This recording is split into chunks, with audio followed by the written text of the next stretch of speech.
What are you doing in my room? Actually, this is my room.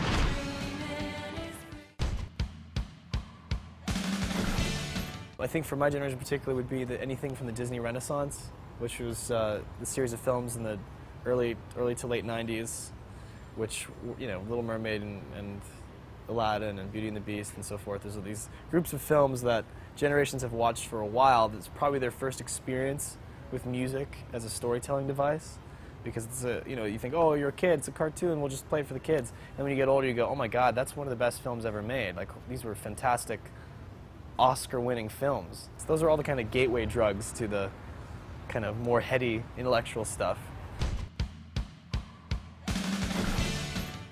You know, it's funny, the question is not so much the first one I ever saw, but the first time I ever realized I was watching a romantic comedy.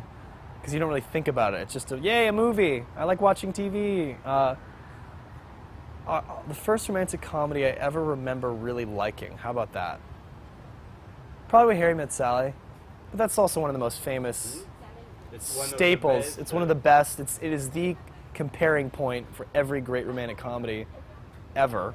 Actually, not ever, but the modern, the contemporary romantic comedy. 10 Things I Hate About You is one of my absolute favorite.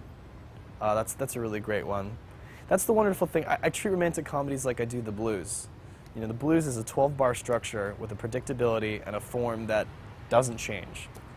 Just like any great action movie or any great story, it's like you have boy meets girl, you have this form, and it's okay if the movie is always the same, but it's the creativity and the virtuosity by which you play with the form. You know, it's always going to be the same thing. We still see romantic comedies. We know they're going to get together in the end. We know they're going to have a big fight. We know that the main character isn't actually going to be with the person they start with that they don't actually like. We know this. This is a time-honored tradition. Probably one of the Freddy Krueger movies, one of the Nightmare or Child's Play, or one of those where somebody had it at a birthday party and we watched it and nobody could sleep.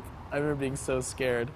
Scary movies are hard for me. I've grown to appreciate them more and more as I get older, especially the good ones. I think the last great, there's every now and then people do it really well. I think Guillermo del Toro has done a very fantastic job because he's kind of a more classic horror. There's like blood porn nowadays, which is very like, it's about the gore. I like a good scary movie that's well done. The last great scary movie I saw was probably The Orphanage, which is it's horrifying and scary, but there's a real elegance to it that's very haunting, which I like. Au revoir les enfants. Au revoir les enfants. Or no, Chien Dîner? No, what is it? The dinner game? Comme dit, very famous. Le Dîner de Con. Dîner de Con. Dîner de Con, or the Ballon Rouge. What's the red balloon? There's there's a lot of, but I remember Au revoir les enfants. I remember that one. It's about, yeah, very tragic movie.